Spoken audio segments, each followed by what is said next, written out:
My dear friends, हमारा lesson चल रहा था द पोर्ट्रेट ऑफ लेडी।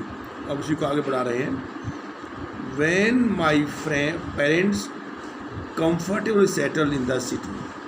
लेखक कहता है कि जब मेरे माता पिता शहर में सही प्रकार से सेटल हो गए, दे सेंट फॉर अस, तो उन्होंने हमें वहीं बुला लिया। That was a turning point in our friendship. और ऐसा करना हमारी मित्रता के बीच एक भारी टर्निंग पॉइंट था, एक परिवर्तन का संकेत था। Although we share the same room, हालांकि हम एक ही कमरे में रहते थे। My grandmother no longer came to school with me. अब मेरी दादी माँ मेरे साथ स्कूल नहीं आती थी। I used to go to an English school in a motor bus. मैं स्कूल मोटर बस से जाता था। There were no dogs in the street, और उसमें उन रास्तों पे अब कुत्ते दिखाई नहीं देते थे।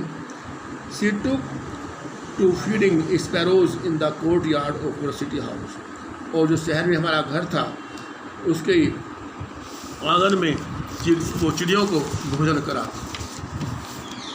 As the years rolled by, जैसे जैसे वर्ष बीतते गए, we saw less of each other, हम एक दूसरे को कम समय देते गए।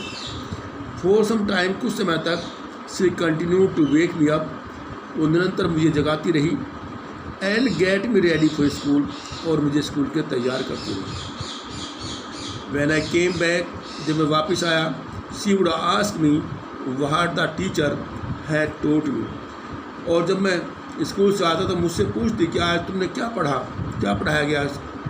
आई वुड टेल हर, मैं बताता इंग्लिश वर्ड्स, कुछ अंग्रेजी के शब्द, एंड लिटिल थिंग्स, कुछ अन्य बातें, और वेस्टर्न साइंस, विज्ञान के बारे में, and learning the law of gravity, गुरुत्वाकर्षण नियम, आर्कब्रिज प्रिंसिपल, आर्कब्रिज का सिद्धांत, the world being round it's, ये दुनिया गोल है, उसके बारे में इत्यादि बातें।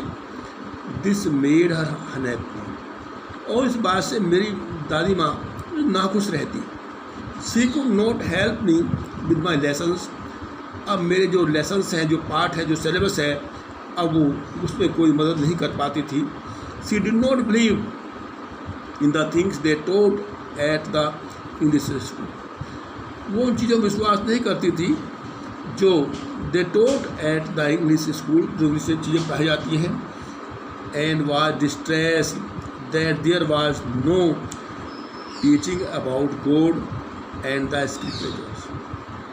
और क्योंकि ना तो ईश्वर के बारे में बताया था स्कूल में, ना धार्मिक पुस्तकों के बारे में बताया जाता। वन डे आई अनाउंस, एक दिन मैंने घोषणा की, बताया that we were being given music lessons, कि हमें कुछ संगीत के पाठ भी कराएंगे। शी वॉज वेरी डिस्टर्ब, वो इस बात को सुनकर बड़ी परेशान हुई। To her music had lewd associations, और उसका मानना था कि जो संगीत है, ये ल्यूड कहते हैं वैश्याओं के लिए है। It was the monopoly of Herod and beggars. संगीत या का जो है, या तो वैश्या या भिखारी ये संगीत का प्रयोग करते हैं। And no not meant for gentle folk, जो सामान्य, जो अच्छे लोग होते हैं, वो संगीत का प्रयोग नहीं करते, संगीत में ज़्यादा रुचि नहीं लेते, जो सभ्य लोग होते हैं।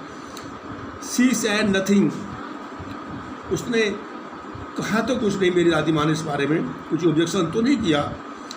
बट हर साइलेंस, किंतु उसकी चुप्पी, मीन्ड डिसअप्रूवल, कि वो इन चीज़ों को स्वीकार नहीं करती। उसकी जो मौन रहना इस बात को बताता था। She really talk to me after that, और मुझसे शायद ही कभी इस विषय पर उन्होंने बात की हो, इस विषय पर वो कोई विशेष बात नहीं की।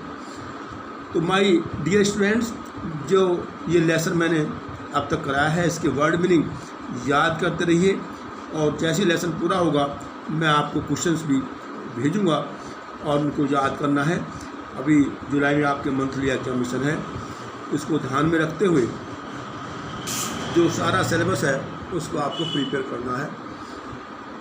Okay, thanks.